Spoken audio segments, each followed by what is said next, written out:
Hello everyone, मेरा नाम doctor हर्ष बाला है और मैं एक चाइल्ड स्पेशलिस्ट हूँ। पिछले वीडियोस में हमने जाना कि कैसे इंसुलिन रेजिस्टेंस की जो स्टेज होती है जिसमें हाइपर इंसुलिनीमिया होता है और नॉर्मल ब्लड ग्लूकोज लेवल होता है, उसके बाद प्री डायबिटीज की स्टेज आती है जिसमें इंसुलिन भी बढ़ जाता है और ग्लूकोज भी ब्लड में धीरे धीरे बढ़ने लगता है और उसके बाद ग्लूकोज टॉक्सिसिटी की वजह से डायबिटीज डेवलप हो जाता है। उसमें हमने दूसरे ऑर्गन्स की बात करी थी, उसमें एक थायराइड की बात करनी रह गई थी। एक्चुअली जो ग्लूकोज है वो थायराइड ग्लैंड को भी अफेक्ट करता है। जब एक्सेस ग्लूकोज हो जाता है तो थायराइड ग्लैंड की सेल्स को वो डिस्ट्रॉय करने लगता है, जिसकी वजह से थायराइड हार्मोन्स जो T3 T4 है उनकी प्रोडक्शन कम हो जाती है। और नॉर्मली जो है थायराइड ग्लैंड T4 ज्यादा सिक्रेट करता है और T3 कम, और ये T4 जो है वो लिवर में जाके T3 जो उसकी एक्टिव फॉर्म होती है उसमें कन्वर्ट होता है, लेकिन फैटी लिवर की वजह से ये कन्वर्जन भी कम हो जाती है। तो जो एक्टिव फॉर्म है T3 उसके लेवल्स कम हो जाते हैं और थायराइड हाइपोथायरॉयडिज्म आप डेवलप कर लेते हैं। और अब ये हाइपोथायरॉयडिज्म है, ये इंसुलिन रेजिस्टेंस को भी एग्जेजरेट करता है। कैसे? क्योंकि जो थायराइड ग्लैंड होती है वो आपके मेटाबॉलिक रेट को डिसाइड करती है। तो अगर थायराइड ग्लैंड के हार्मोन्स कम हो जाते हैं, T3 का लेवल कम हो जाता है तो मेटाबॉलिक रेट कम हो जाता है। मेटाबॉलिक रेट होता है कि आपकी जो बॉडी है, आपकी बॉडी के जो सेल्स हैं वो फूड को एनर्जी में किस रेट पे यूटिलाइज करते हैं, कन्वर्ट करते हैं। तो लिवर में भी मेटाबॉलिक रेट कम हो जाता है, तो उसकी वजह से ग्लूकोज का लेवल और फैट का लेवल बढ़ता जाता है और इंसुलिन रेजिस्टेंस भी उसकी वजह से बढ़ता जाता है। तो ये भी एक टू वे प्रोसेस होती है। दूसरा, हमने किडनी की बात करी थी कि किडनी भी डैमेज होने लगती है तो माइक्रो एल्ब्यूमिन यूरिया, हाइपरयूरिसीमिया और ग्लूकोज यूरिया डेवलप होता है। अब किडनी का इफेक्ट भी जो है इंसुलिन रेजिस्टेंस पे होता है। कैसे? अगर किडनी डैमेज होने लगती है तो जो है इंसुलिन की क्लियरेंस कम हो जाती है। इंसुलिन की क्लियरेंस क्या होती है कि जब इंसुलिन आपकी बॉडी में सिक्रीट होता है तो फिर उसको क्लियर भी करना पड़ता है बॉडी को। हेपेटिक क्लियरेंस के बारे में मैंने आपको बताया था कि लिवर जो है वो क्लियर करता है जो इंसुलिन लिवर में जाती है। अब जो बाकी इंसुलिन पेरिफेरल टिश्यूज में जाती है और किडनी में जाती है तो किडनी भी उसको क्लियर करती है। तो ये क्लियरेंस इंसुलिन की कम हो जाती है और इंसुलिन के लेवल बढ़ते जाते हैं और हाइपर इंसुलिनीमिया बढ़ता है और इंसुलिन रेजिस्टेंस इस तरह से बढ़ता है। तो अब आप जान चुके हैं कि इंसुलिन रेजिस्टेंस क्या है, प्री डायबिटीज क्या है और डायबिटीज क्या है। मैंने आपको बताया था कि एक बार डायबिटीज डेवलप होता है तो बीटा सेल्स ऑफ पेनक्रियास जो डिस्ट्रॉय हो जाते हैं, उनका फंक्शन खराब हो जाता है, तो उसको रिवर्स करना मुश्किल होता है। इसलिए अगर हम इंसुलिन रेजिस्टेंस और प्री डायबिटीज की स्टेज पे ही डायग्नोज कर लेते हैं तो हम उसे इजीली रिवर्स कर सकते हैं। आज हम जानेंगे कि हम कैसे डायग्नोज कर सकते हैं इंसुलिन रेजिस्टेंस और pre diabetes. Insulin resistance diagnose करने के लिए क्लिनिकल साइंस होते हैं मेनली पोस्ट मील फैटीग या फिर स्लीपीनेस। खाना खाने के बाद आपको जो है नींद आने लगती है, आप थके थके महसूस करते हैं। सेकंड होता है कि आपको कार्बोहाइड्रेट्स या स्वीट जो फूड होते हैं उनके लिए क्रेविंग डेवलप हो जाती है।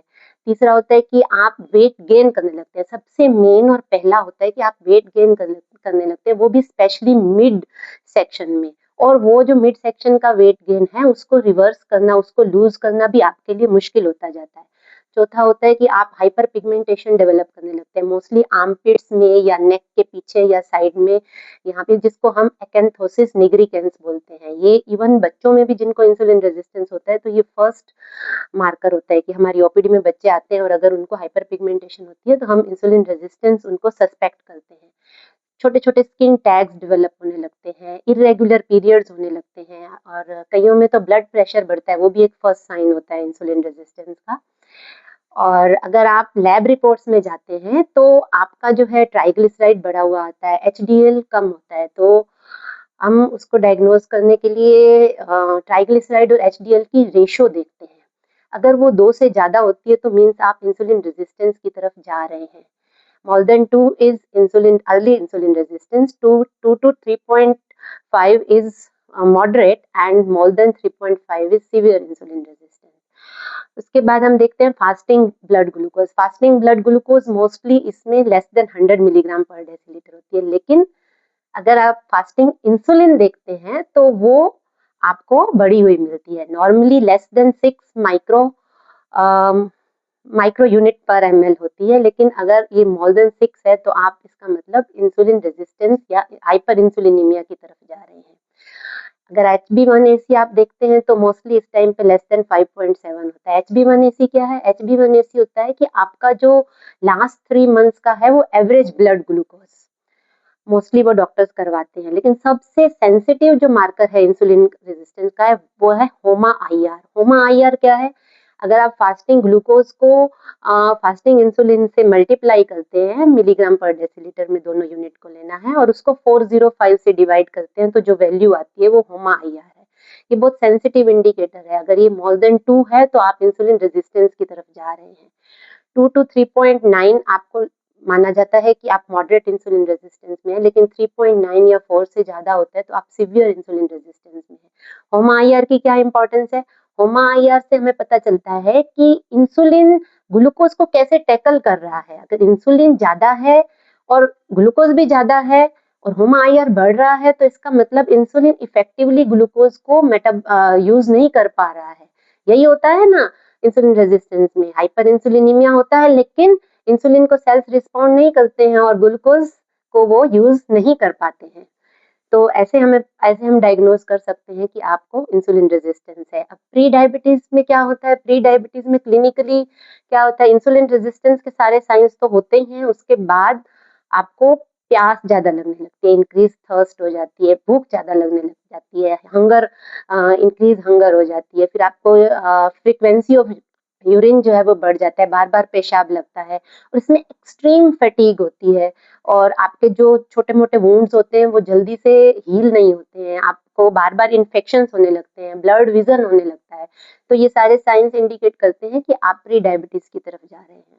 और इस टाइम पे अगर आप अपनी लैब रिपोर्ट्स कराते हैं तो इसमें फास्टिंग इंसुलिन भी ज्यादा आता है और ब्लड ग्लूकोज जो है वो फास्टिंग आपका मोर देन 125 आता है।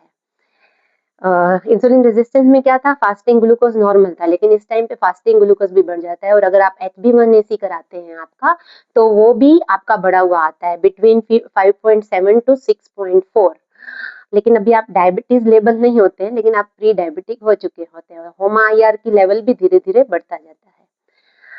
अब अगर इस टाइम पे आप डायग्नोज कर लेते हैं इन चीजों को तो इसे रिवर्स कर सकते हैं। अब अगले वीडियो में हम जानेंगे कि इसके क्या रीजंस होते हैं, तभी तो हम उसके प्रिवेंशन पे वर्क कर सकते हैं। Thank you.